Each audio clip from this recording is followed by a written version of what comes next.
Mythos ஆரோக்கிய சமையல் நம்ம இன்னைக்கு என்ன பார்க்க போறோம்னா சிம்பிளான ஒரு சூப்பரான ரெசிபி தாங்க பார்க்க போகிறோம். மாங்காய் ரசம் வந்து எப்படி செய்யறதுன்னு பார்க்கலாங்க. ரசம் மட்டுமே இருந்தால் போதுங்க, ஒயிட் ரைஸ் கூட அவ்வளோ சூப்பராக இருக்குங்க. இந்த ரசம் வந்து எப்படி செய்யறதுன்னு பார்க்கலாங்க. நம்ம ஃபஸ்ட்டு ஒரு பச்சை மாங்காய் வந்து எடுத்துக்கலாம். இந்த மாதிரி வந்து தூளெல்லாம் சீவிட்டு நம்ம பீஸாக வந்து கட் பண்ணி எடுத்துக்கலாங்க. இதை நம்ம தனியாக வந்து வேக வைக்க தான் போகிறோம். அதனால் நம்ம ஃபஸ்ட்டு வந்து மாங்காய் வந்து சுத்தம் செஞ்சுட்டு நம்ம இந்த மாதிரி கட் பண்ணி எடுத்துக்கலாங்க. இப்போ இந்த மாங்காய் ரசத்துக்கு வந்து என்னென்ன பொருள்லாம் தேவை அப்படின்றத வந்து ஃபஸ்ட்டு நம்ம பார்த்துக்கலாங்க. கடலெண்ணெய் வந்து நம்ம தேவையான அளவுக்கு வந்து எடுத்துக்கலாங்க. 2 வரமிளகாய், 2 பச்சை மிளகாய் நம்ம காரத்துக்கு ஏற்ற மாதிரி எடுத்துக்கலாம். மஞ்சள் தூள் வந்து தேவையான அளவுக்கு வந்து சேர்த்துக்கலாங்க.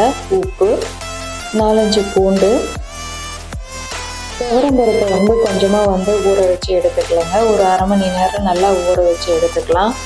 அப்புறம் நம்ம கட் பண்ணி எடுத்து வச்சுருந்த மாங்காய், அப்புறம் கருவேப்பிலை தழை 2 கொத்து எடுத்து வச்சுருக்கேங்க.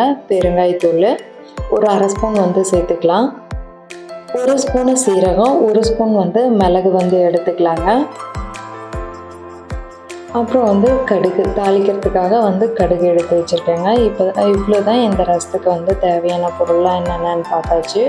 நம்ம வந்து ஃபஸ்ட்டு வந்து மாங்காயும் பருப்பையும் வந்து தனியாக வந்து நம்ம வேக வச்சு எடுத்துக்கலாங்க. ஃபஸ்ட்டு ஒரு கடாயில் வந்து நம்ம கட் பண்ணி எடுத்து வச்சுருந்த மாங்காய் வந்து சேர்த்துக்கலாங்க. அந்த மாங்காய் வந்து வேகிற அளவுக்கு தண்ணி சேர்த்துட்டு நல்லா வேக விட்டு எடுத்துக்கலாம். நல்லா மசிகிற அளவுக்கு வேக விட்டு எடுத்துக்கலாங்க. அதே மாதிரி துவரம்பருப்பும் வந்து தனியாக வேக விட்டு எடுத்துக்கலாம். உப்பு மஞ்சளும் சேர்த்துட்டு நல்லா குழஞ்சி வர வரைக்கும் நல்லா வேக விட்டு எடுத்துக்கலாங்க. ஒரு மிக்ஸி ஜாரில் நம்ம எடுத்து வச்சுருந்த சீரகம், மிளகு, பூண்டு, அந்த 2 பச்சை மிளகாய் வந்து சேர்த்துட்டு நல்லா அரைச்சி எடுத்துக்கலாங்க. எந்த அளவுக்கு அரையுதோ மிக்ஸி ஜாரில் அந்த அளவுக்கு வந்து நல்லா அரைச்சி எடுத்துக்கலாம். இல்லை இடித்து எடுத்துக்கிட்டாலும் சரி, நமக்கு எப்படி கன்வீனியன்ட்டோ அப்படி வந்து நம்ம செஞ்சு எடுத்துக்கலாங்க. மாங்காயும் பருப்பும் வந்து தனித்தனியாக வேக வச்சோங்க. அதை வேக வச்சதை வந்து மிக்ஸி ஜாரில் சேர்த்துட்டு நல்லா ஆற வச்சு மிக்ஸி ஜாரில் சேர்த்துட்டு நல்லா அரைச்சி எடுத்துக்கலாங்க. இப்போ ரசம் வைக்க ஸ்டார்ட் பண்ணலாம். ஒரு பாத்திரத்தில் வந்து நம்ம தேவையான அளவுக்கு வந்து கடலெண்ணெய் வந்து சேர்த்துக்கலாம். எண்ணெய் நல்லா காஞ்சதும் நம்ம கடுகு 1 ஸ்பூன் வந்து சேர்த்துக்கலாங்க.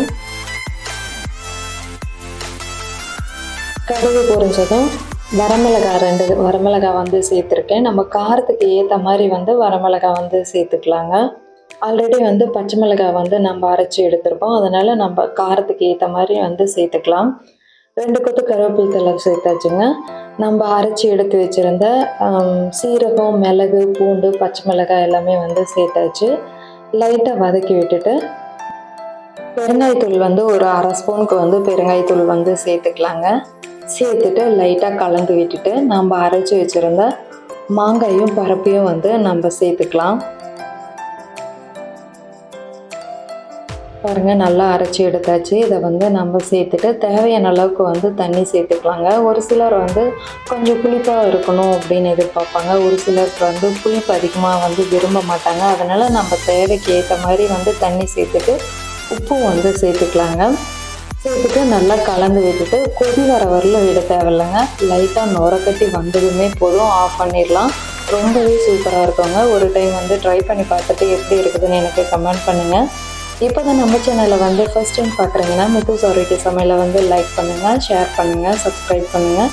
கூடவே பெல் ஐக்கானை வந்து ஆல்னு கொடுத்துட்டு கிளிக் பண்ணுங்கள். அப்போ தான் நான் போடுற எல்லா வீடியோஸும் உடனே உங்களுக்கு வந்து அப்டேட் ஆகும். ஹெல்த்தியாக சாப்பிடுங்க, ஹாப்பியாக இருங்க. தேங்க்ஸ் ஃபார் வாட்சிங்.